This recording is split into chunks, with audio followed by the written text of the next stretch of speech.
Sartre ये कह रहा है कि देखिए, सार्त्र ईश्वर को नहीं मानता था, जबकि कीरकेगार्ड ईश्वर को मानता था। तो सार्त्र का दर्शन केंद्र में है, उसी की बात समझते हैं। सार्त्र पहली बात ये कह रहे हैं कि देखो, अगर व्यक्ति हो तो व्यक्ति की तरह रहो, वस्तु मत बनो। कह रहे कि एक होता है व्यक्ति, एक होती है वस्तु। जैसे ये गिलास जो है ये एक वस्तु है, ठीक है। वस्तु का प्रयोग व्यक्ति अपनी इच्छा से जैसे चाहे कर सकता है। अब मैं इस गिलास से कितनी बार पानी पीऊं, ये गिलास मुझे कह नहीं सकता कि नहीं आपने 4 बार पानी पी लिया, 5वीं बार क्यों पी रहे हो भाई, ओवर टाइम हो रहा है मेरा, 8 घंटे से पानी पी रहे हो, अब तो 9 घंटे हो गए। ऐसी बात नहीं बोलेगा, पर व्यक्ति बोलेगा। तो शास्त्र ने परिभाषा दी कि वस्तु वो है जिसके बनने से पहले तय है कि किसी और के लिए बन रही है।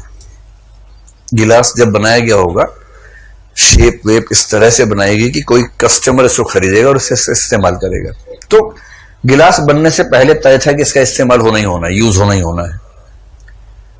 पर व्यक्ति जो है ना, व्यक्ति जब पैदा होता है तो पहले से तय नहीं होता कि वो क्या करेगा जीवन में। 1000 संभावनाएं लेके पैदा होता है। व्यक्ति को कंट्रोल करने के लिए पूरी सभ्यता, पूरा समाज, कई लोग लगे रहते हैं कि हमारे कंट्रोल में आ जाए, हमारे हिसाब से जिंदगी जिए। लेकिन सार्त्र ने कहा कि जो व्यक्ति अपनी जिंदगी दूसरों के हिसाब से जीता है, उसमें और वस्तु में कोई अंतर नहीं।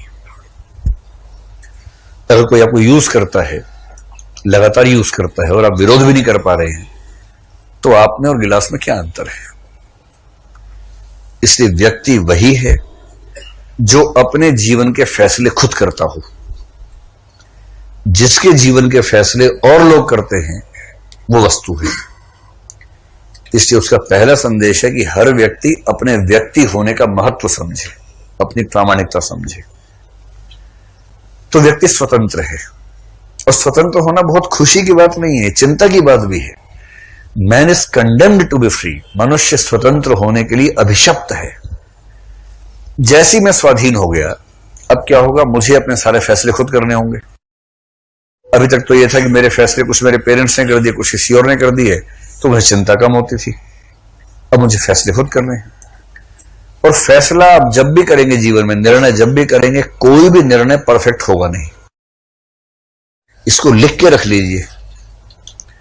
जब भी जीवन में विकल्प आएंगे किसी महत्वपूर्ण मामले में, आप सारे विकल्पों को कितना भी टटोल लें, कितना भी तौल लें उनको, जो भी विकल्प चुनेंगे उसमें कुछ कमियां, कुछ अच्छाइयां होंगी, और जो छोड़ेंगे उसमें कुछ अच्छाइयां, कुछ कमियां होंगी ही होंगी। जो चुन लेंगे, कुछ दिनों के बाद लगेगा कि गलत चुन लिया, क्योंकि जो नहीं मिला ना, वो बड़ा होके दिखेगा। मिल गया सो मिट्टी है, नहीं मिला वो सोना है। और जो मिला है वो मिट्टी हो जाएगा, उसका महत्व नहीं समझेंगे। तो ऐसे ही है वो। तो